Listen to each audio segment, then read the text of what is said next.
welcome to today's webinar. My name is Kwan. I am in charge of Accounting and Payroll Department here at the Community CPA. Our topic today is employees versus subcontractor. The reason I picked this topic for today's webinar is because in this past few months, our office see a high number of misclassification audit. So today I want to share this basic knowledge with every one of you.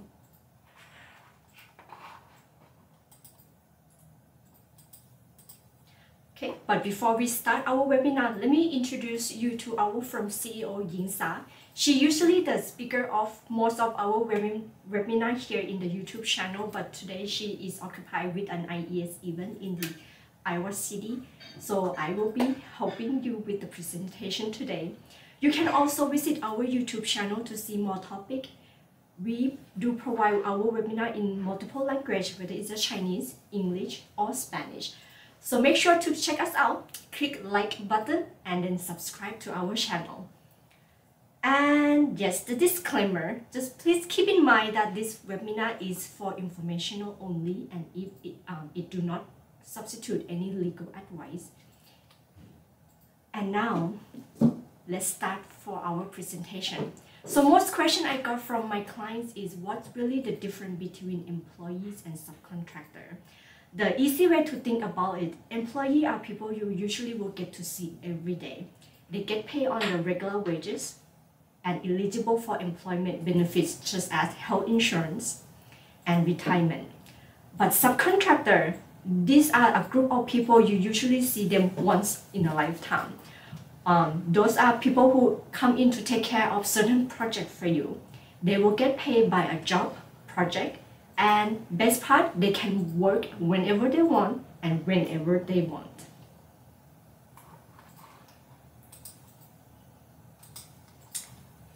During our worker misclassification audit, if you really ask me, what are the qualifications that the auditor usually look for? So there are three main things that I want you to really pay attention or really remember. Number one is behavior. In the behavior question, the question you want to ask is what, where, and when. So first question is, do you control what the worker does? Do you control where the worker is working? And do you control when the worker should be working? Okay, remember the behavior. You ask the question, what, where, and when. Second is financial. Who provide the tools and supply for the worker? As an employer, you are responsible to provide substantial or necessary equipment for your employee to work, such as computer, keyboards. Most of the time, you do not expect your employee to carry their own computer to work, right? So those are really the main difference. But with the subcontractor or the contractor, they will be carrying their own equipment and tools with them. So for example, if you hire someone to come fix your roof, you do not expect to provide nails. You do not expect to provide hammers for your subcontractor to work, right? You expect that they will come in, equipped with what they need or necessary for them to work for your roof, and then finish your roof on time. So what else does the auditor look for? Number three is relationship. Do you have a contract between you and the subcontractor? Or do you have a contract between yourself as employer to your employee? So for the employee, of course, every time when you working with a company, you always have employment agreement. That is a type of relationship that specifically what type of service you will be provided to the employer. Same thing with the contractor. Every time when you have or hire someone to come in to fix certain thing at your house, you want to ask for a bid, a contract, correct? Because you want to specifically tell that with this roofing that you want them to fix, how much you're willing to pay. Is this agreed upon price or it is something that will be negotiable? So those are something that the auditor usually look for. So keep in mind, every time when you're dealing with misclassification between employee and subcontractor, the auditor usually look for three things. One is behavior. Who control what? Do you control what the person is working? Do you control where the person is working? Do you control when the person should be working? Second, who provide all the financials in terms of who provide all the equipment for the person to work? Are you responsible to provide all the necessary equipment, or the person who work for you are responsible to bring the necessary equipment to work? Number three, what type of relationship you have? Do you have a contract that specifically define what type of relationship you have, whether you are hired as employee or you're hired as a contractor? Other thing that we usually help clients to break down to get more understanding of the misclassification, we break that down into 5 different scenarios. The first one is dollar difference. The second one is owner administrative. Number 3 is insurance. 4, government compliance, and 5, business sector. So let's look at the first one first. With the dollar standpoint, as you can see from the PowerPoint that show up here, if you are hiring an employee for $2,000, at the end of the day, you actually pay more than $2,000. But if for the subcontractor, whatever you promise them to pay, $2,000, that's what they will get paid. In terms of the administrative standpoint, so what are the really difference between these two? Think about it, okay? At the end of the year, a subcontractor will get a 1099. They are getting paid as a job, project, or by time. They are not going to be on your payroll. They are not eligible for any employment benefit. And they are responsible for their own taxes, which is called self-employment tax, which is around 15.3%. But if you are an employee, you as the employer need to track the work hours. Whether they get paid by hourly or by salary, you still have a control of how many hours the person will be working. On the monthly, quarterly, annually basis, you are responsible as employer to send in or submit the payroll return and payroll tax payment. You are responsible for a garnishment or child support liability. So as for another part that a lot of people ask, as an employer, you are responsible for FICA withholding. So if you think about it, a FICA withholding is responsible half and half between employer and employee. So if you are a subcontractor, they responsible 100% on their own. That's why there is something called self-employment tax. But for employees, you as an employer responsible for half of those one. So that includes your federal FICA withholding for Medicare and social. Okay. On top of this, beside this, you also responsible for FUTA, which is federal unemployment tax, and SUTA, state unemployment tax. Now let's come into a better clear picture of how the payroll taxes break down. So giving an example of $3,000, if you want to hire someone for $3,000, if you are a subcontractor, that is the most you will get paid, $3,000, $3,000, what's in, what's out. But if you are employees, the employer is actually pay you more than $3,000. So what's the number adding up? Remember, with the FICA, the employer is responsible for half of those payments. So with the $3,000, FICA match is about $230. If the company is responsible for your FUTA and SUTA, that is about $210.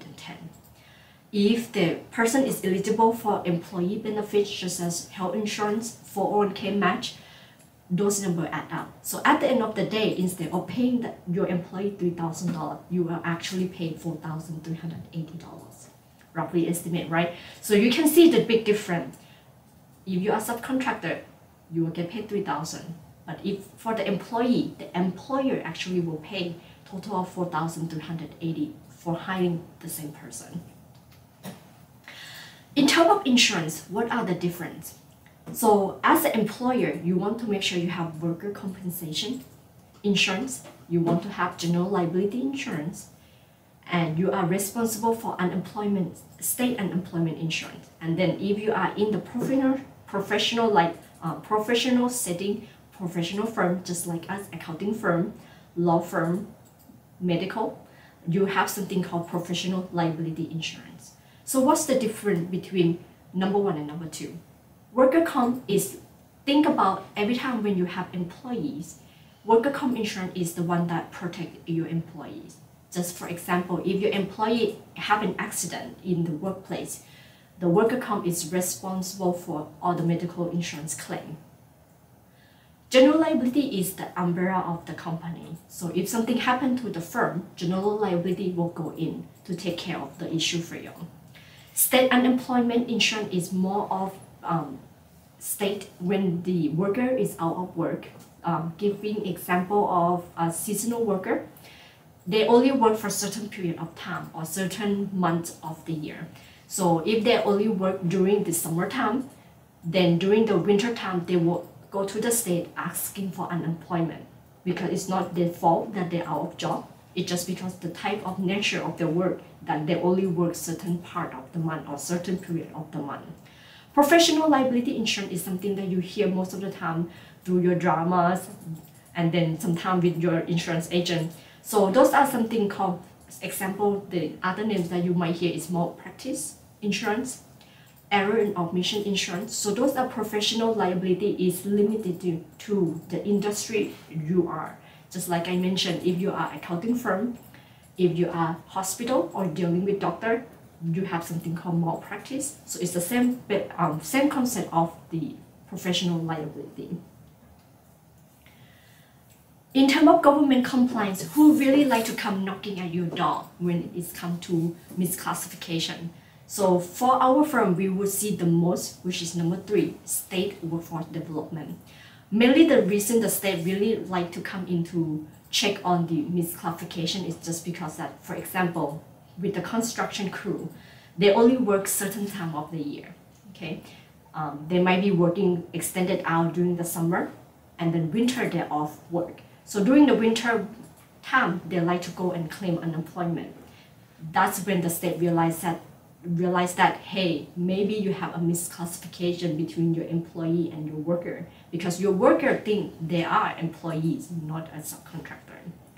Department of Labor do come in once in a while, especially when there is an issue with wages, okay, and there is an issue with incident. So if, let's say, for example, I have been working with a company, I always thought I was employee of the company until one day I actually got an accident. So when I got accident, I do not have necessary way to ask for the benefit that I should have as if I am an employee of the company. So that's when the DOL will get involved to narrow down which way or how you should be classified as employee or subcontractor for the work that you do. IR is usually the last one who actually revisit the misclassification. A lot of time I see misclassification coming from IS is through the audit that they do. That's when they go through the audit, examine all the expenses that you claim on your tax return, and then the auditor might be determined at the end of the audit to resolve that, okay, I think you have been misclassified, classify most of your employee because you are the owner, you control what they do. Remember the 3 words that the 3 categories that I introduced in the beginning: behavior, financial, and relationship. So that's where the IS will use to determine. So like I said, in these 3 lists, state and workforce usually come first, followed by DOL if there is any incident happen, and then followed by the IS if there is any audit for the employees. So if you really are falling into a misclassification by either the IRS, the DOL, or the state unemployment, so what is the consequences? So number 1, you are now liable for all the employment related. Remember, if you are an employer, you are responsible for half of the FICA, medical and social. You are responsible for FUTA and SUTA, which is federal unemployment and the state unemployment. So as soon as you are hit with a misclassification, you are going to be back wages. We calculate those numbers based on the back wages of those employees. You can also get sued by the employee or the worker if they got injured and has no access to the work-related benefit, such as medical expense reimbursement and other unemployment benefits. For the last part, which is the business sector, in terms of thinking, just kind of think out loud, okay? If you are a restaurant owner, okay, most of the time when you're dealing with your server, chef, those people are the ones should be under your control. They are more likely to be your employee of the company, right? You don't expect to hire someone as a subcontractor to come in and serve customer food, correct? So it just depends on the certain industry of work you are. If you are construction, there is a lot of gray area between employees and the subcontractor. But in retail store, most likely you are dealing with employees. Only time you will have a subcontractor is when you have hired someone, third party, come in to do a fixing, to do general things for you in the project. But you do not expect your cashier, the stocking person, to be a subcontractor. Professional firm like us also do not expect to have someone just to be a subcontractor, just to come and sit as a subcontractor. So we expect everyone here who work here at the firm as employee, because we are the one who controlling what the employee should do. So before we end this webinar, the key takeaway I want to remind everyone is that the 3 components of law that you want to remember, behavior, financial, and relationship. As long as you can remember these 3 common laws, it will help to guide you to go through the classification, whether you should classify that worker as your employee or subcontractor. But remember, we are always here to help. If you have any question, please feel free to reach out for us at any time. Our phone number here is 515-288-3188, or you can always email us at Catherine@communitycpa.com. One of our representatives will get back to you. Well, that's it for today's webinar. Thank you for spending time with me on this afternoon, and hope everyone have a good weekend. Thank you and goodbye.